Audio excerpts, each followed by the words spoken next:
ঘুমন্ত নিস্তব্ধ রাত। জাতির পিতা হজরত ইব্রাহিম আলাইহিসসালাম বিশ্রাম নিচ্ছিলেন। এমন সময় স্বপ্নে তিনি একটি আওয়াজ শুনতে পেলেন। কে যেন তাকে ডেকে বলছেন, হে ইব্রাহিম, তুমি আল্লাহর রাস্তায় কোরবানি করো। স্বপ্নটি দেখে তিনি তড়িঘড়ি জেগে উঠলেন। পরদিন সকালে আল্লাহর নির্দেশ মেনে নিয়ে তিনি ১০০টি উট আল্লাহর রাস্তায় কোরবানি করে দিলেন। কিন্তু পরের দিন রাতে যখন তিনি আবার বিছানায় শুয়ে আছেন, তখন আবারও সেই একই স্বপ্ন। আওয়াজ এলো, হে ইব্রাহিম, তুমি কোরবানি করো। পরদিন সকালে তিনি আবারও ১০০টি উট আল্লাহর রাস্তায় উৎসর্গ করলেন। কিন্তু তার মনে হতে লাগল, মহান আল্লাহ রব্বুল আলমিনের দরবারে তার এই বিশাল কোরবানি কবুল হয়নি। তৃতীয় রাতে যখন তিনি বিছানায় শায়িত, তখনও সেই একই দৈববাণী ভেসে এলো। তবে এবার কথাটি আরেকটু স্পষ্ট হলো। বলা হলো, হে ইব্রাহিম, তুমি তোমার জীবনের সবচেয়ে প্রিয় জিনিসটি আল্লাহর রাস্তায় কোরবানি করো। পরদিন সকালে হজরত ইব্রাহিম আলাইহিসসালাম গভীরভাবে চিন্তায় ডুবে গেলেন। আমি তো পরপর ২ দিন ২০০টি উট কোরবানি করলাম, অথচ আল্লাহ কি তা কবুল করলেন না? তাহলে তিনি আসলে কি চাইছেন? দীর্ঘক্ষণ ভাবার পর ইব্রাহিম আলাইহিসসালাম বুঝতে পারলেন যে আল্লাহ তাকে স্বপ্নে তার সবচেয়ে প্রিয় বস্তুটি কোরবানি করতে বলেছেন।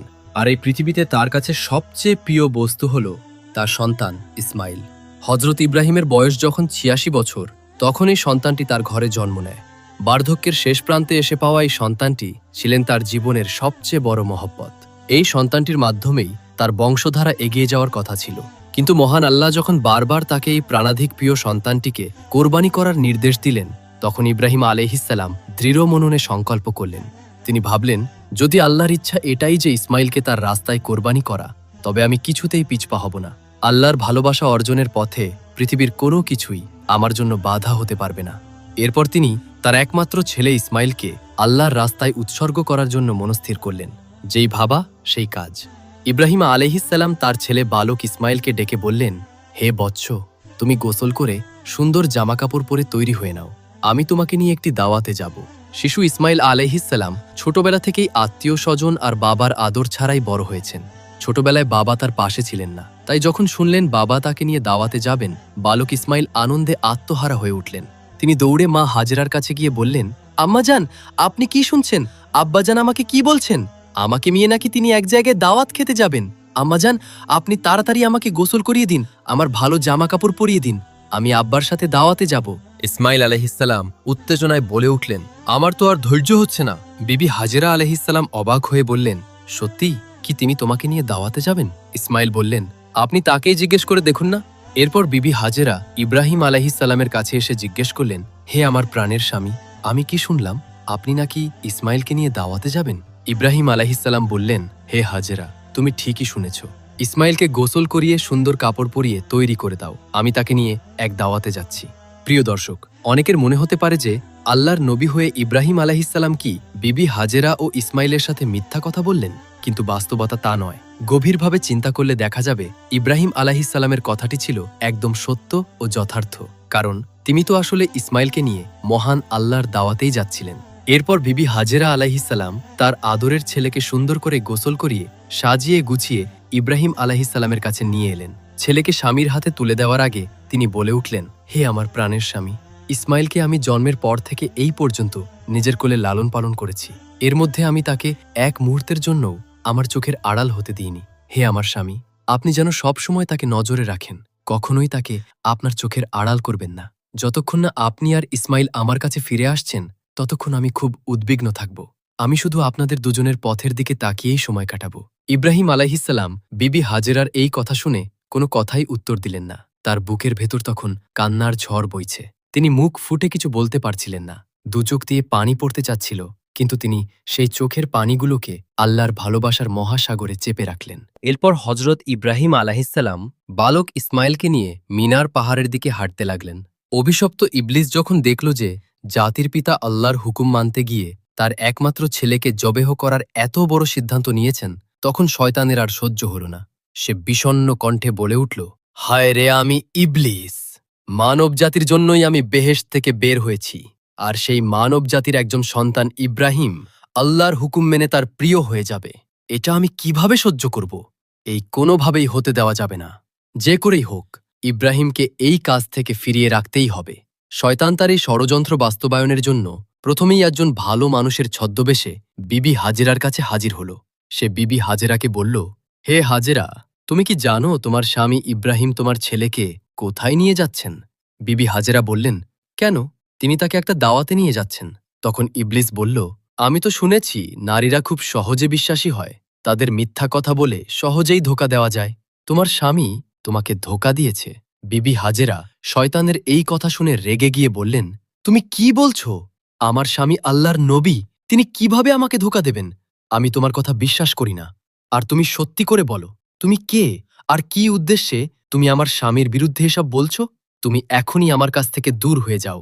ইবলিস বলল, হে হাজেরা, এখন তো তুমি খুব রেগে কথা বলছো, কিন্তু কালকে যখন দেখবে সত্যি ইব্রাহিম তার ছেলে ইসমাইলকে জবেহ করে দিয়েছে, তখন দেখা যাবে তোমার এত রাগ কোথায় থাকে। বিবি হাজেরা বিরক্ত হয়ে বললেন, আচ্ছা, তুমি কি বলতে চাইছো?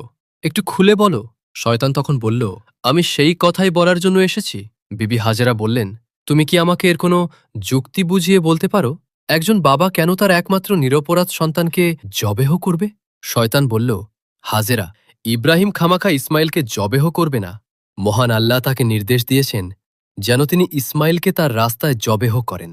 সেই কারণেই ইব্রাহিম আলাইহিসসালাম তোমার ছেলেকে জবেহ করতে মিনার পাহাড়ে নিয়ে যাচ্ছেন।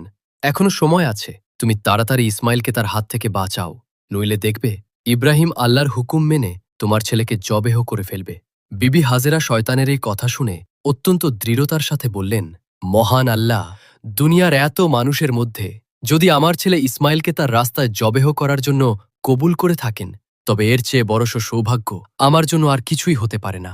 শুধু একজন ইসমাইল নয়, আল্লাহ যদি আমাকে হাজার হাজার সন্তান দিতেন, আর সেই সব সন্তানকেও যদি আল্লাহর রাস্তায় কোরবানি করার জন্য আমাদেরকে হুকুম দিতেন, আমি খুশি মনে তাদের সবাইকে আল্লাহর রাস্তায় উৎসর্গ করে দিতাম। আমি বুঝতে পেরেছি তুমি সেই অভিশপ্ত ইবলিস। তুমি আমাকে ধোঁকা দিতে এখানে এসেছ। আমি তোমার কাছ থেকে আল্লাহর আশ্রয় চাইছি। তিনি বলে উঠলেন, আউযু বিল্লাহি মিনাশ শাইতানির রাজিম, লা হাওলা ওয়ালা কুওয়াতা ইল্লা বিল্লাহিল আলিয়্যিল আযীম। হে ইবলিস, তুমি এখনই আমার চোখের সামনে থেকে দূর হয়ে যাও।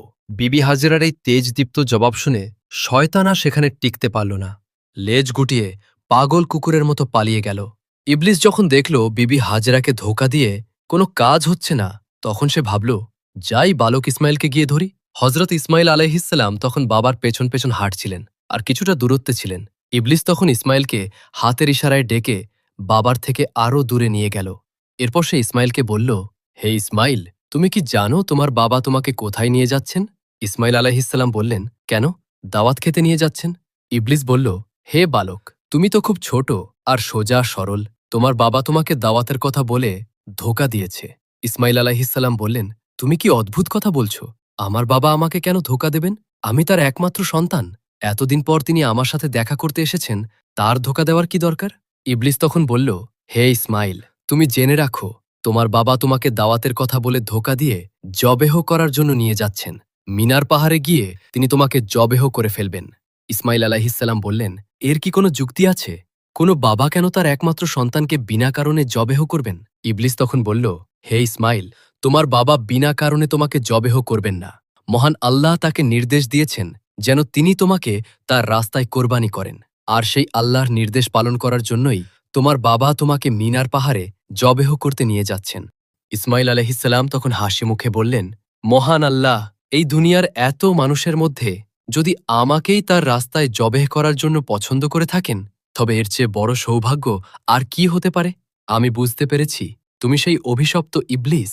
হে ইবলিস, তুমি জেনে রাখো, আল্লাহ যদি আমাকে লক্ষ কোটি জীবন দিতেন আর সেই সব জীবনকেও যদি আল্লাহর রাস্তায় কোরবানি করার সুযোগ পেতাম, তবে আমি প্রতিবারই আল্লাহর রাস্তায় নিজেকে উৎসর্গ করতাম। হে ইবলিস, তুমি এখনই আমার কাছ থেকে দূর হয়ে যাও। আমি তোমার থেকে আল্লাহর আশ্রয় চাই। তখন ইসমাইল আলাইহিসসালাম বলে উঠলেন, আউযু বিল্লাহি মিনাশ শাইতানির রাজিম। এরপর তিনি শয়তানকে লক্ষ্য করে পাথর মারতে লাগলেন। ইসমাইল আলাইহিসসালামের সেই স্মৃতিকে সম্মান জানিয়ে আজ পর্যন্ত হজে গিয়ে হাজিরা ময়দানে সেই শয়তানের গায়ে পাথর নিক্ষেপ করা হয়। এরপর হজরত ইব্রাহিম আলাইহিসসালাম পুত্র ইসমাইলকে নিয়ে মিনার প্রান্তরে পৌঁছালেন। তাফসিরে রুহুল মাআনিতে বলা হয়েছে, ইসমাইলকে জবেহ করার আগে জাতির পিতা ইব্রাহিম তার ছেলের সাথে একটু পরামর্শ করতে চাইলেন। পবিত্র কোরআনের ভাষায় ইব্রাহিম আলাইহিসসালামের সেই পরামর্শের কথাগুলো ছিল এরকম। তিনি বললেন, ইন্নী আফিল মানাম ইনশা আল্লাহু মিনাস সাবিরিন, অর্থাৎ হে আমার বাচ্চা, আমি স্বপ্নে দেখছি যে আমি তোমাকে জাবেহ করছি। এখন তোমার মত কি বলো? তখন ইসমাইল আলাইহিসসালাম অত্যন্ত দৃঢ়তার সাথে বললেন, হে আমার পিতা, আপনি যা আদিষ্ট হয়েছেন তাই করুন। আল্লাহ ইচ্ছা করলে আপনি আমাকে ধৈর্যশীলদের অন্তর্ভুক্ত পাবেন। পুত্রের এমন অকল্পনীয় জবাব শুনে ইব্রাহিম আলাইহিসসালাম অত্যন্ত খুশি হলেন। এরপর ইসমাইল আলাইহিসসালাম তার বাবার দিকে তাকিয়ে বললেন, হে আব্বাজান, আপনি তো আমাকে জাবেহ করে দিবেন, তার আগে আমার কয়েকটি অনুরোধ রয়েছে। আপনি কি দয়া করে আমার সেই অনুরোধগুলো রক্ষা করবেন? ইব্রাহিম আলাইহিসসালাম বললেন, বচ্চ, তুমি তোমার আর্জিগুলো খুলে বলো, আমি সেগুলো যথাসাধ্য মেনে নেওয়ার চেষ্টা করব। তখন হজরত ইসমাইল আলাইহিসসালাম বললেন, হে আব্বাজান, আমাকে জাবেহ করার আগে আবার হাত পা ভালো করে বেঁধে দিবেন।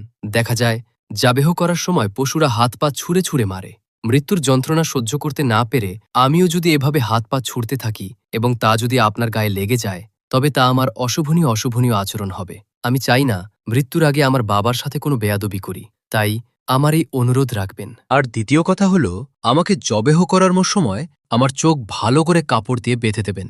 কারণ জবেহ করার সময় যদি আমার চোখ আপনার মুখের দিকে পড়ে, তাহলে আমার প্রতি আপনার দয়া উথলে উঠবে, আর এতে আপনার কোরবানির কাজে বাধা সৃষ্টি হবে। আমি চাই না আমার মুখের কারণে আপনি আল্লাহর হুকুম পালনে কোনো বাধার সম্মুখীন হন। আর তৃতীয় অনুরোধ হল, কোরবানির পর যখন আপনি বাড়ি ফিরবেন, তখন আমার রক্তমাখা জামাকাপড়গুলো আমার দুঃখিনী মায়ের কাছে দেবেন, আর তাকে আমার সালাম জানাবেন। তাকে বলবেন যে এই ত্যাগের বিনিময়ে আমরা জান্নাতে একসাথে থাকতে পারব। আর তাকে আরও বলবেন, আল্লাহ আমাদেরকে যে তৌফিক দিয়েছেন তার জন্য তিনি যেন শুকরিয়া আদায় করেন, এবং আমার জন্য যেন তিনি কোনো দুঃখ প্রকাশ না করেন। ছেলের মুখে এই কথাগুলো শুনে হজরত ইব্রাহিম আলাইহিসসালাম অত্যন্ত সন্তুষ্ট হলেন। তিনি আগে থেকেই তার জামার নিচে একগাছা দড়ি ও একখানা ছড়ি লুকিয়ে রেখেছিলেন। তিনি সেই দড়ি বের করে হজরত ইসমাইলের হাত পা শক্ত করে বেঁধে নিলেন। এরপর তার চোখে কাপড় বেঁধে দিলেন। তারপর কোরবানির জন্য ইসমাইলকে মাটিতে শুইয়ে দিলেন। জাতির পিতা হজরত ইব্রাহিম আলাইহিসসালাম হাতে ছুরি নিয়ে প্রস্তুত। তিনি জবেহ করবেন তার একমাত্র সন্তান ইসমাইলকে। আল্লাহর হুকুম পালনে তিনি এতটাই দৃঢ় যে পৃথিবীর কোনো শক্তিই তাকে আটকাতে পারবে না। পিতা আল্লাহর প্রেমে মাতোয়ারা হয়ে ছেলের গলায় ছুরি চালাবেন। এই দৃশ্য দেখে আসমান জমিনের ফেরেশতারা কেঁপে উঠছেন। তারা আল্লাহর পবিত্রতা ঘোষণা করছেন। এরপর হজরত ইব্রাহিম আলাইহিসসালাম ছেলের গলায় ছুরি চালাতে যাবেন। ঠিক সেই মুহূর্তে মহান আল্লাহ ছুরিকে নির্দেশ দিলেন, হে ছুরি, খবরদার, তুই ইসমাইলের গলার একটি পশমও কাটবি না। তুই যদি ইসমাইলের গলার একটি পশমও কাটিস, তাহলে তোর জন্য আমি জাহান্নামের আগুন অবধারিত করে দেব। তারপর হজরত ইব্রাহিম আলাইহিসসালাম বিসমিল্লাহ বলে পুত্রের গলায় ছুরি চালিয়ে দিলেন। কিন্তু ছুরি তো আগেই আল্লাহর হুকুম পেয়েছে। সে আল্লাহর ভয়ে ইসমাইলের গলার একটি পশমও কাটল না। ইব্রাহিম আলাইহিসসালাম বারবার ছুরি চালাচ্ছেন, কিন্তু কোনোভাবেই গলা কাটা যাচ্ছিল না। তখন হজরত ইসমাইল আলাইহিসসালাম বাবাকে বললেন, আব্বাজান, আপনি সম্ভবত আমার প্রতি স্নেহের কারণে জোরে ছুরি চালাতে পারছেন না। হে আব্বাজান, আপনি আপনার শরীরের সব শক্তি দিয়ে ছুরি চালান। আমরা যদি আল্লাহর হুকুম পালনে ব্যর্থ হই, তবে আমাদের দুজনকেই জবাবদিহি করতে হবে। ছেলের এই কথা শুনে হজরত ইব্রাহিম আলাইহিসসালাম পুনরায় সমস্ত শক্তি দিয়ে ইসমাইলের গলায় ছুরি চালাতে লাগলেন, কিন্তু তাতেও ছুরি একটি পশমও কাটতে পারল না। অনেকক্ষণ ধরে এভাবে ছুরি চালানোর পর ইব্রাহিম আলাইহিসসালাম বিরক্ত হয়ে গেলেন। তিনি রেগে গিয়ে ছুরিটি একদিকে ছুঁড়ে মারলেন। সেই ছুরি গিয়ে লাগল একটি পাথরের গায়ে। সাথে সাথেই সেই শক্ত পাথরটি দুই টুকরো হয়ে গেল। ইব্রাহিম আলাইহিসসালাম চোখের বাঁধন খুলে দেখলেন ছুরির আঘাতে পাথর দ্বিখণ্ডিত হয়ে গেছে। অতপর তিনি আবার ছুরিটি হাতে নিলেন। আল্লাহর নামে পুনরায় তিনি ইসমাইলের গলায় ছুরি চালাতে যাবেন। ঠিক সেই মুহূর্তে মহান আল্লাহ হজরত জিব্রাইল আলাইহিসসালামকে হুকুম দিলেন, হে জিব্রাইল, তুমি জান্নাত থেকে একটি দুম্বা নিয়ে যাও, আর ইসমাইলকে সরিয়ে তার জায়গায় ওই জান্নাতি দুম্বাটি রেখে দাও। হজরত জিব্রাইল আলাইহিসসালাম চোখের পলকে জান্নাত থেকে একটি দুম্বা নিয়ে উপস্থিত হলেন। প্রিয় দর্শক, এখানে একটি কথা জেনে রাখা ভালো।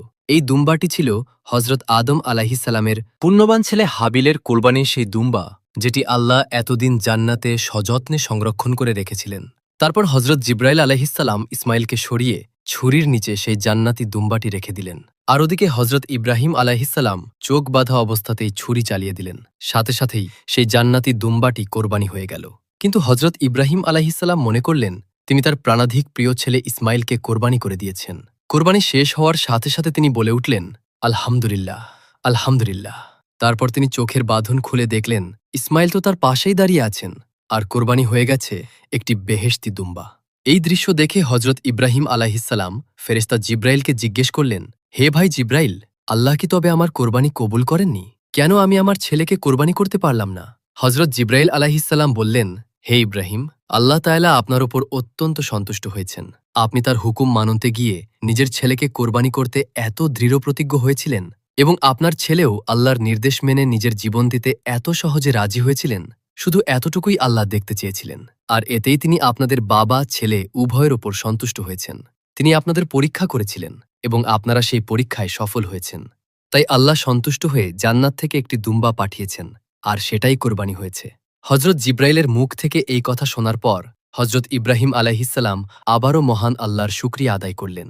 পবিত্র কোরআনে এই ঘটনার শেষ পরিণতির কথা উল্লেখ করে আল্লাহ বলেছেন, ফালাম্মা আসলামা ওয়াতাল্লাহু লিল জাবিন, অর্থাৎ অতপর তারা যখন আল্লাহর অনুগত্য প্রকাশ করল এবং ইব্রাহিম তার ছেলেকে জবেহ করার জন্য কাত করে শুয়ে দিল, ঠিক তখনই আমি তাকে ডেকে বললাম, হে ইব্রাহিম, তুমি তোমার স্বপ্নের কথা সত্যিই বাস্তবায়ন করেছ। এভাবেই আমি সৎকর্মপরায়ণদের পুরস্কৃত করে থাকি। নিশ্চয়ই এটি ছিল একটি স্পষ্ট পরীক্ষা, আর আমি তার বদলে একটি বড় জন্তু জবেহ করালাম এবং আমি এটিকে পরবর্তীদের জন্য স্মরণীয় করে রাখলাম। ইব্রাহিমের ওপর শান্তি বর্ষিত হোক।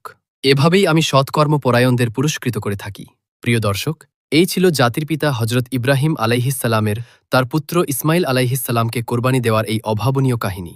মহান আল্লাহ যেন আমাদেরকেও এই ত্যাগ, তিতিক্ষা এবং আল্লাহর প্রেম থেকে শিক্ষা নেওয়ার তৌফিক দান করেন। সবাই কমেন্ট বক্সে লিখুন, আমিন। এরকম নতুন নতুন ইসলামিক ঘটনা জানতে আমাদের চ্যানেলটি সাবস্ক্রাইব করে পাশেই থাকবেন। তো দেখা হচ্ছে পরের ভিডিওতে।